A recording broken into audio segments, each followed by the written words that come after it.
After the end of World War II, the world was split into two, East and West. This marked the beginning of the era called the Cold War.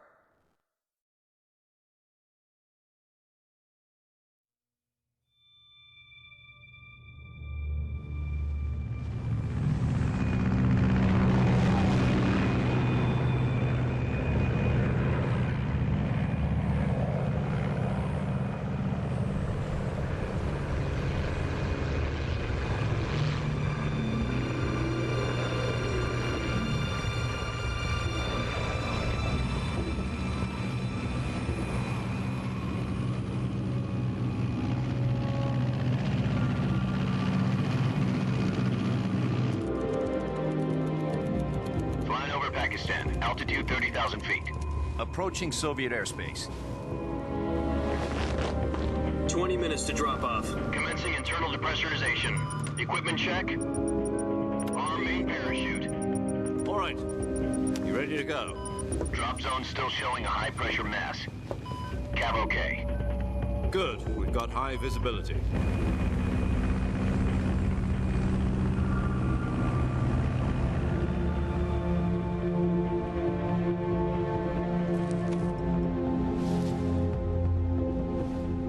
Cigar.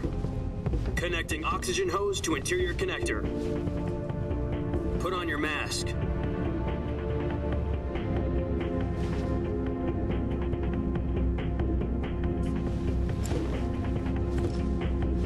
Does this panty waste know what he's doing? Approaching release point. 10 minutes to drop off. Hey, are you deaf? He said put out the cigar and put on your mask.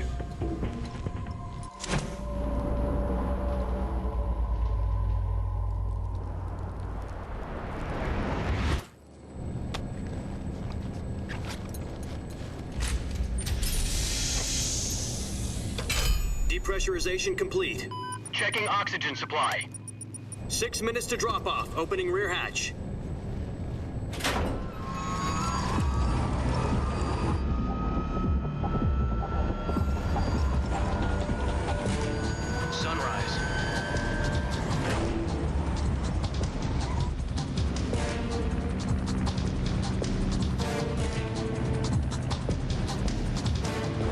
Temperature minus 46 degrees Celsius. 2 minutes to drop off. Stand up. You'll be falling at 130 miles per hour. Try not to get frostbite from the wind chill. 1 minute to drop off. Move to the rear. Activate bailout model. This is one for the history books. The world's first halo jump. 10 seconds to drop off. Stand by. Status okay, all green. Prepare for drop-off. Countdown. 5, 4, 3, 2, 1. Spread your wings And fly. God be with you.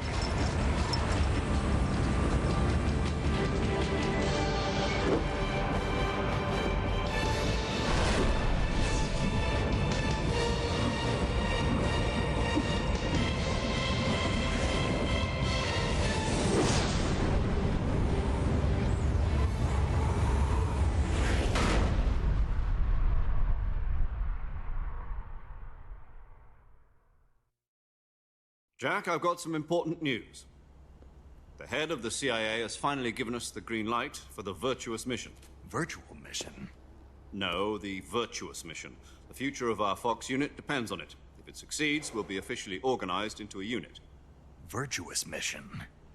Sounds like some kind of initiation ritual. You know, don't get cocky. This isn't a training op. Right. So what exactly is this wonderful mission? Well, about 2 years ago, a certain Soviet scientist requested asylum in the West through one of our moles. His name is Nikolai Stepanovich Sokolov. He's head of the OKB 754 Design Bureau, one of the Soviets' top-secret weapon research facilities, and the East's foremost expert on weapons development. Sokolov? Isn't he that famous rocket scientist? The very same. On April the 12th, 1961, the Soviets achieved the first manned spaceflight in history. The Earth was blue, but there was no God. Well spoken.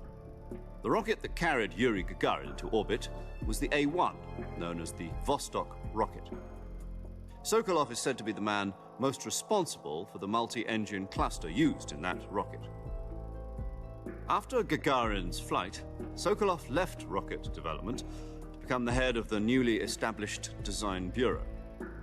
From a lowly technician to head of a design bureau, that's quite a success story, so why do you want to defect? It seems he'd become afraid of his own creations.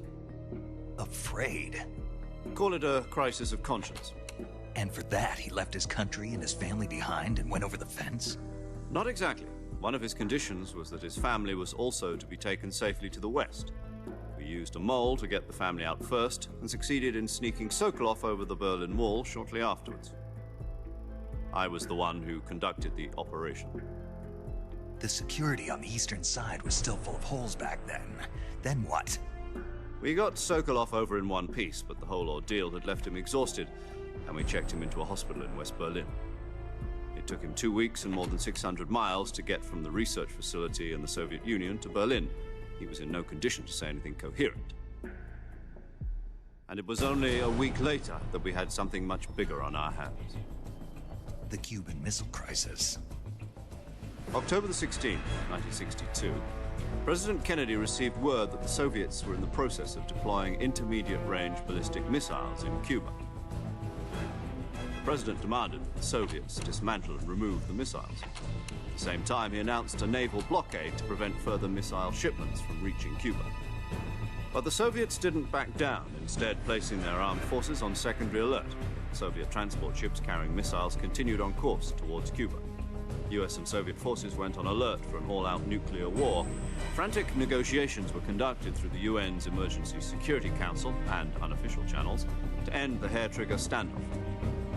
Finally, on October the 28th, the Soviet Union agreed to remove its missiles from Cuba, and so the world avoided a nuclear holocaust. But in order to get the Soviets to pull their missiles out, we had to make a deal. You mean the one where the US agreed to remove its IRBMs from Turkey? No.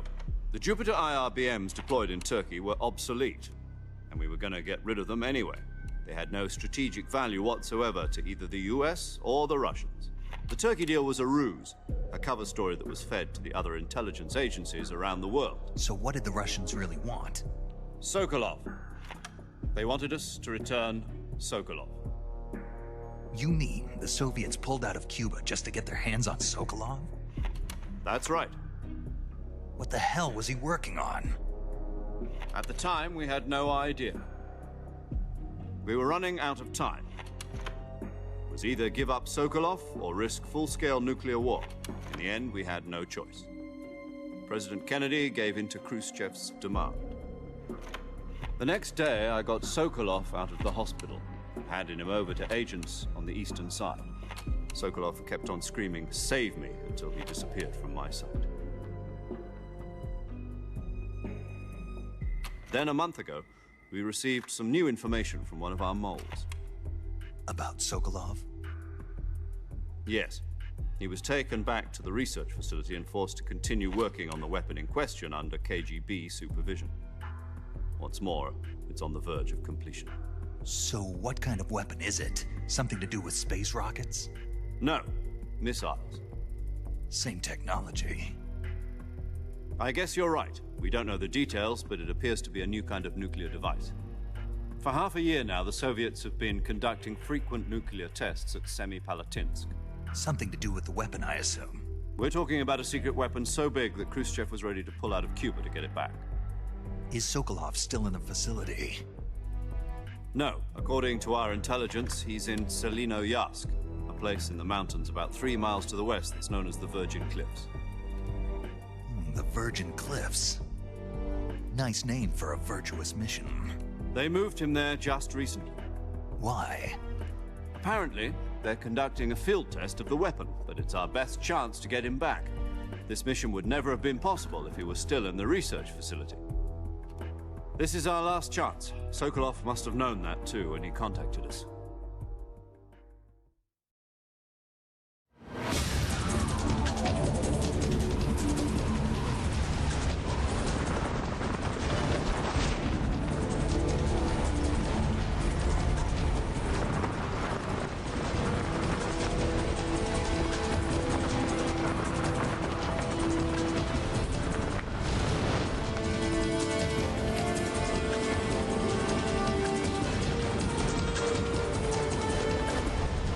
Listen up, Jack. Your mission is to infiltrate Selino Yask in the Soviet mountains, ensure the safety of Sokolov, and bring him back to the West.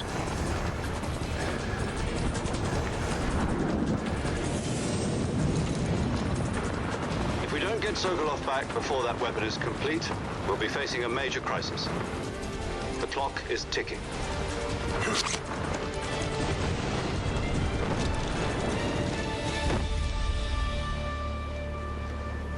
Once we've confirmed the rescue of Sokolov, stand by at the recovery point. A recovery balloon will be dropped at that point. Helium will be pumped into the balloon to inflate it. The process takes about 20 minutes. Once it's complete, the gunship's arm will latch onto the balloon and pull it up. The Fulton surface-to-air recovery system. I'm familiar with the theory. Take it easy. It's been combat-proven. Do you think Sokolov is up to it? The shock will be less than during a parachute jump, and the arm can handle up to 500 pounds. So you're planning on going over the border in a single combat Talon? She's equipped with two 6-barrel 20mm Vulcan cannons, as well as two 40mm machine guns. Sounds like she could hold her own against a battalion of tanks. Even with the fuel in the reserve tank, we're facing a 4-hour time limit. If all goes well, it shouldn't take more than a few hours. Home in time for dinner. But if anything goes wrong, you'll be eating dinner, breakfast, and all the rest of your meals in the jungle.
Do you copy?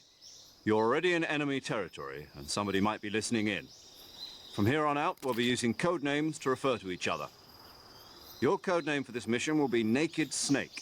I'll be referring to you as Snake from now on. You're not to mention your real name. Snake? What, you don't like snakes? What do you mean? You've eaten one before, haven't you? In survival training. I'm glad to hear that. I don't know if I'd ever order one in a restaurant, but... Be careful, you might not have a choice. What about you, Major? What should I call you? Let's see. I'll be Tom. Call me Major Tom. This will be a sneaking mission. You must not be seen by the enemy. You must leave no trace of your presence. Is that clear?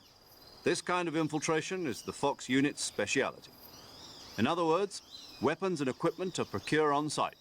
That goes for food as well. You're completely naked, just as your name implies. Great. Now I see why you asked me if I like snakes. I suppose calling me Snake was your idea of a joke, too. No. There's a good reason for that. I'll tell you later when the time is right. Gotcha. Getting back to the subject, how exactly am I supposed to feed myself? You've been issued a knife and a tranquilizer gun. Use them to hunt for food. You'll also find some medical supplies in your backpack. Yeah, about the backpack. I lost it in a tree on the way down. I see. Well, you'd better go back and get it then. You know where it is? No problem. I can see it from here. It's stuck on a branch. To climb a tree, Stand in front of a tree that's covered in ivy and press the action button. I'll be monitoring your progress over the radio. We can't risk violating Soviet airspace, but I'll be in the gunship. My frequency is 140.85. I'll give you a call if I need to talk to you. If you need to talk to me, use the send function. Okay, Snake, go get your backpack.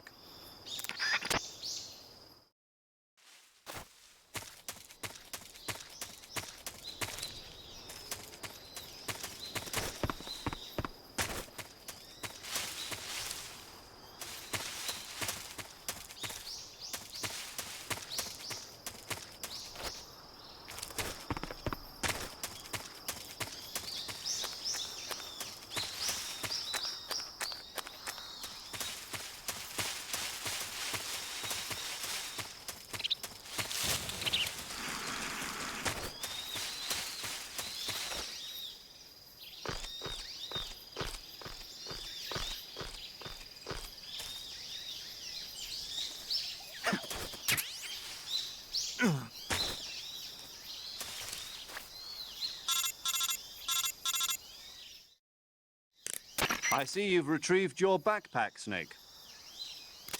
To equip a weapon, it's necessary to take it out of your backpack. In the survival viewer, choose Weapon from the backpack. Your available weapons will be displayed in a window in the upper left. From that list, choose the weapon you want to equip and press the Enter button. For other equipped items, just do the same thing from Item. Got it. Use the survival viewer backpack. Yep, that's right. Survival is fundamental to this mission. After you've been out in the field for a while, your stamina will start to drop. If your stamina gets too low, it'll affect your performance. You won't be able to shoot accurately, for example, and your wounds won't heal as smoothly. Keep an eye on your stamina so you don't run out. To recover lost stamina, you can hunt for local flora and fauna. You can use either your tranquilizer gun or your knife to hunt. My only weapon is a Mark 22 Hush Puppy tranquilizer gun? That's right. It's been fitted with its own suppressor. However, the suppressor will deteriorate every time you fire. Once its durability reaches 0, the noise suppression effect will be gone. So don't get too trigger happy with it. The suppressor's durability is shown in the icon. Any weapons and equipment beyond what you're carrying now, you'll have to find as you go. I have to find my own weapons and equipment? Whose crazy idea was this anyway? Solo covert actions are standard Fox operating procedure. You can't leave any traces of your presence. No weapons, equipment, footprints, sweat, or bodily waste. The same goes for bullets and cartridges, too. Your presence in enemy territory is already a violation of international conventions of warfare. There aren't supposed to be any American soldiers in Russia. It could spark an international incident. You can't let anyone see you. You can't let the enemy know you're there. This is a stealth mission. You're a ghost, Snake, in every sense of the word. And there'll be no rescue if you're captured. The military and US government will deny any involvement in the affair. Then I'll just have to take care of myself, huh? I'm afraid so. You've been given a fake death pill for that purpose. SIS guidelines stipulate that soldiers on covert ops like this one be issued a potassium cyanide capsule. Tape it to your body so you can take it when you need to. How generous of you. Use it if you're taken prisoner by the enemy. It'll send you into a state of false death for a short time. Fooling them into thinking that I'm really dead. So how do I come back to life? Just take the revival pill. You mean that thing they put in my tooth before the mission? That's the one. But be careful. If you remain in a state of false death for too long, nothing will be able to bring you back. Remember that. I'll keep it in mind. You said this was a solo mission, right? Right. I guess that means I can't count on any reinforcements. Correct. The mission rests entirely in your hands. A real one-man army. Relax. There's a support team ready to back you up over the radio. Who? I'll introduce them to you. This time, survival is of utmost importance. The first member of the support team will be in charge of monitoring your physical condition, acting as a medic, so to speak, as well as recording your mission data. She's a member of Fox as well, and she's here on the gunship with me. She? Hello, Snake. I'm paramedic. Nice to meet you. Paramedic. As in a medic who comes in by parachute. Aren't you going to tell me your real name? Are you going to tell me yours, Mr. Snake? My name, huh? It's John Doe. And they call you Jack for short. You're a regular Captain Nemo. A name means nothing on the battlefield. After a week, no one has a name. What's your name? Jane Doe. Very funny. I wasn't joking, but I'll tell you my name only if you manage to make it back alive. My frequency is 145.73. She's also in charge of recording your mission data. Whenever you want to save, send a message over the reserved save frequency, 140.96. So saving lets me record my mission data. That's right. It also records the state of your health. Good to know. There's one more person I want to introduce you to, Snake. Huh? Speaking of snakes, you remember the boss, don't you? A legendary soldier and your mentor. Actually, it was the boss that got the DCI's authorization in the first place. She's going to be serving as Fox's mission advisor. The boss is? She also helped me plan this mission. She and I were at SAS together. Jack, is that you? How many years has it been? Boss? That's right. It's me. Talk to me. Let me hear your voice. It's been 5 years, 72 days, and 18 hours. You've lost weight. You can tell just by the sound of my voice. Of course I can. I know all about you. Really?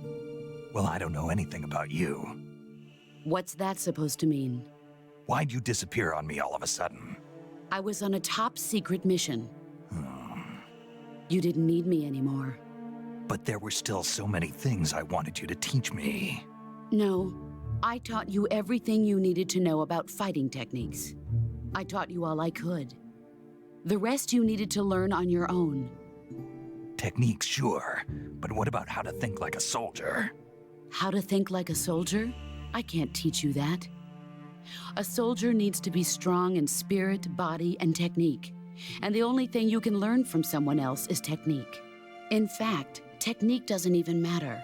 What's most important is spirit. Spirit and body are like two sides of a single coin. They're the same thing. I can't teach you how to think. You'll just have to figure it out for yourself. Listen to me, Jack. Just because soldiers are on the same side right now doesn't mean they always will be. Having personal feelings about your comrades is one of the worst sins you can commit. Politics determine who you face on the battlefield. And politics are a living thing. They change along with the times. Yesterday's good might be tomorrow's evil. Is that why you abandoned me? No, it had nothing to do with you. I already told you, Jack. I was on a top-secret mission. A soldier has to follow whatever orders he's given. It's not his place to question why. But you're looking for a reason to fight. You're a natural-born fighter, but you're not quite a soldier. A soldier is a political tool, nothing more. That's doubly true if he's a career soldier. Right and wrong have no place in his mission. He has no enemies and no friends. Only the mission. You follow the orders you're given. That's what being a soldier is. I do whatever I have to get the job done. I don't think about politics. That's not the same thing. Sooner or later, your conscience is going to bother you. In the end, you have to choose whether you're going to live as a soldier or just another man with a gun. There's a saying in the Orient, loyalty to the end. Do you know what it means? Being patriotic. It means devoting yourself to your country. I follow the president and the top brass. I'm ready to die for them if necessary. The president and the top brass won't be there forever. Once their terms are up, others will take their place. I follow the will of the leader, no matter who's in charge. People aren't the ones who dictate the missions. Then who does?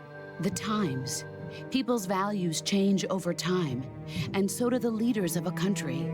So there's no such thing as an enemy in absolute terms. The enemies we fight are only enemies in relative terms, constantly changing with the times. As long as we have loyalty to the end, there's no point in believing in anything, even in those we love. And that's the way a soldier's supposed to think? The only thing we can believe in with absolute certainty is the mission, Jack. All right, but do me a favor. What is it? Call me Snake. Snake. Oh, right. Your code name is Snake. It suits you well. That's right. The legendary unit that the boss put together during World War II was a snake. The Cobra Unit, a group of heroes that brought the war to an end and saved the world. As long as you've got a legendary hero backing you up, you'll be fine. Isn't that right, Snake? Yeah, I can't think of anyone else I'd rather have with me. Oh, and one more thing, boss. Yes? It's good to hear your voice again. Same here. After all, who knows if either of us will make it out alive?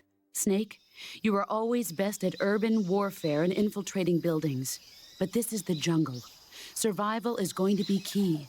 Those CQC techniques I taught you are sure to come in handy. CQC? Close quarters combat, huh? I've been in the Green Berets for the past few years. I'm probably pretty rusty. Not to worry. I'll be here to help you remember. After all, this is your first actual survival mission. I'll be supporting you over the radio. Where are you, boss? Next to the Major? The boss is communicating with us by radio from aboard a Permit-class submarine in the Arctic Ocean. My frequency is 141.80. Call me if you need my advice on battle techniques. Gotcha. Your mission is to retrieve Dr. Sokolov. Dr. Sokolov is being held in an abandoned factory located to the north of your current position. Avoid heavy combat and don't let anyone see you. Don't forget that this is a stealth mission. Snake, try to remember some of the basics of CQC.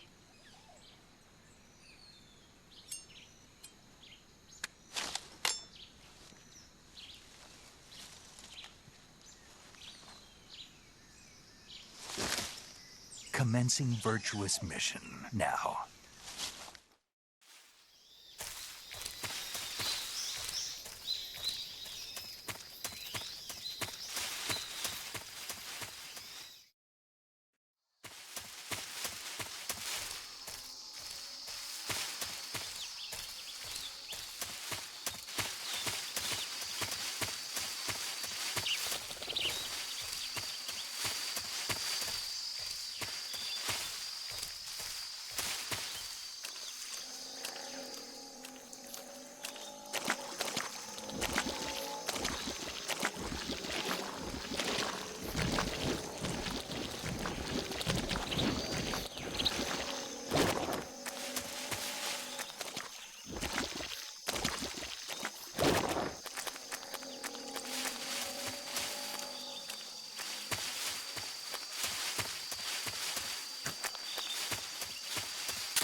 Major, I've spotted 2 enemy soldiers.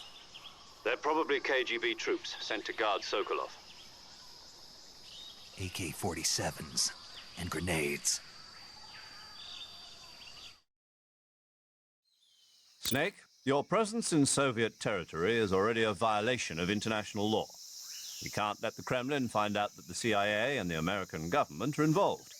Contact with the enemy is strictly prohibited. Don't engage them in battle either. This is a stealth mission. Got that? The Major is right. The point of this mission is to sneak through the jungle without being seen. The success of the mission depends on how well you use your camouflage.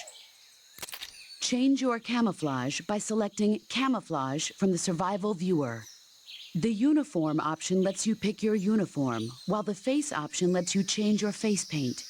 Choosing camouflage that blends in with your surroundings will help you conceal yourself more effectively. Also, don't forget that anything that moves will stand out in the jungle. If you just stand up and run around like an idiot, you're bound to be spotted. But if you crawl instead, you should be able to sneak by without being noticed. You can see how effective your camouflage is by looking at the Camo Index.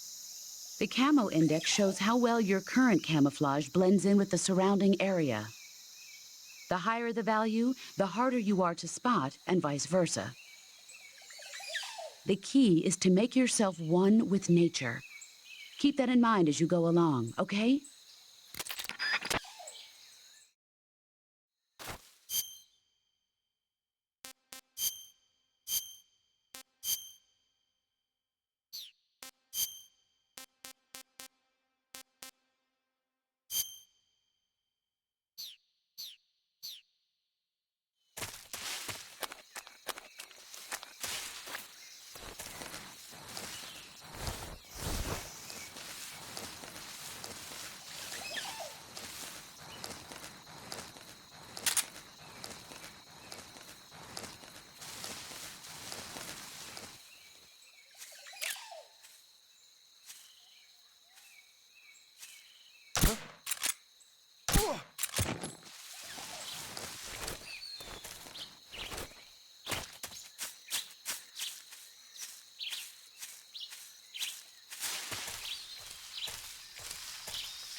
I think I saw something.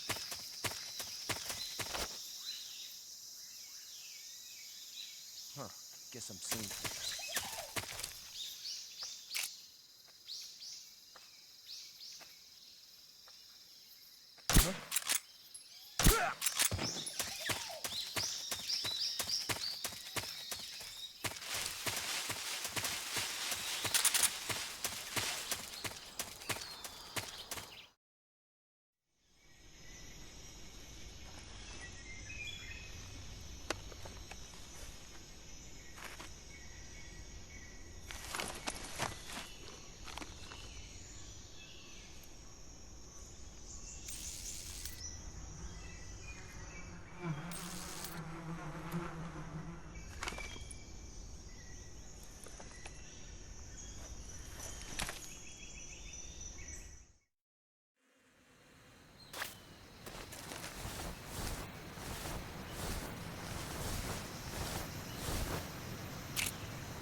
Major, I've reached the abandoned factory where Sokolov is supposedly being held. This place is a dump.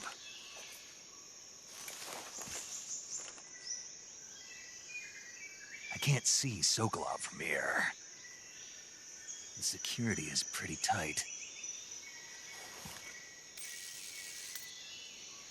There are sentries posted around the perimeter. I wonder how many are inside. Your objective, Sokolov, is inside the factory. They should be holding him in a room in the northeast section. Northeast section. Got it. Be careful. Your mission is to bring Sokolov back alive. He must not be exposed to any kind of danger. Do not approach Sokolov while in the alert phase. Right. Oh, and one more thing, Snake. You mean there's more? No, it's just that when you get to Sokolov, I want you to tell him something from me. And that is? Sorry for being so late. Is that all? Yes. Understood. Beginning my approach to the target.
The enemy! He's here!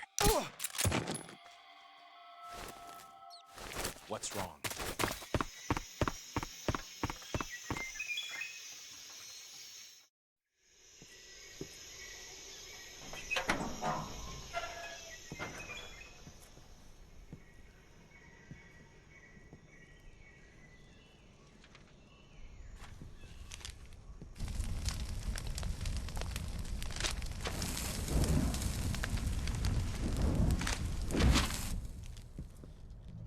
You must be Sokolov.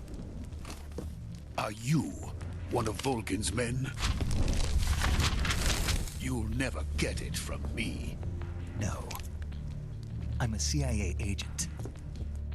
I've come to escort you back to the other side of the Iron Curtain. You're CIA? Yeah. I was sent by Major Zero, the man who got you out 2 years ago. Zero? I have a message from him. What is it? He said to tell you sorry for being so late. Did he now? What does it mean? It means he's a man of his word. But we've got no time for this. You have to get me out of here before they arrive. Who's they? Colonel Volgin of GRU. You in the West know him as Thunderbolt. Thunderbolt? Never heard of him. He's a member of the Army's extremist faction, a man who seeks to seize control of the motherland. Ever since the Cuban Missile Crisis 2 years ago, Khrushchev has been pursuing a policy of peaceful coexistence with the West. Despite resistance and criticism from hawks in the army and the provincial authorities, Khrushchev has managed to suppress the opposition so far. But the failure of his agricultural policies has put him in a precarious position. And on top of that, the tragedy last November. President Kennedy's assassination. Precisely. In a sense, Khrushchev has lost his biggest partner, and his power base is rapidly crumbling away. A certain group is plotting to use this opportunity to seize power by rallying the anti-government forces, overthrowing Khrushchev, and installing Brezhnev and Kosygin in his place. The mastermind behind this plot is Colonel Volgin of the GRU. He has control over another secret weapons research facility much like this one, OKB-812, known as the Granin Design Bureau, and is using it to further his plans. But that is not enough to satisfy him. Now he's plotting to seize the secret weapon I have been developing here and use it as leverage in his bid for power.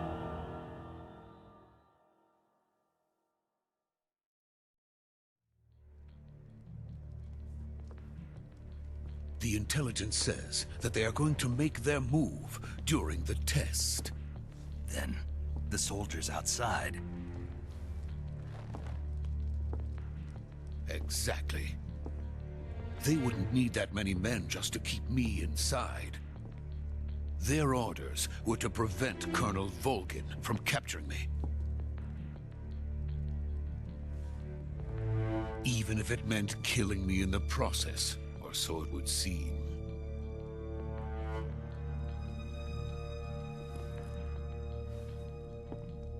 Volgin will come. I'm sure of it. You must get me out of here before then. Leave it to me. By the way, your Russian is superb. Where did you learn to speak it? From my mentor. Is that so? America's truly a frightening country. Having second thoughts? No. I have no love for this place. Let's go.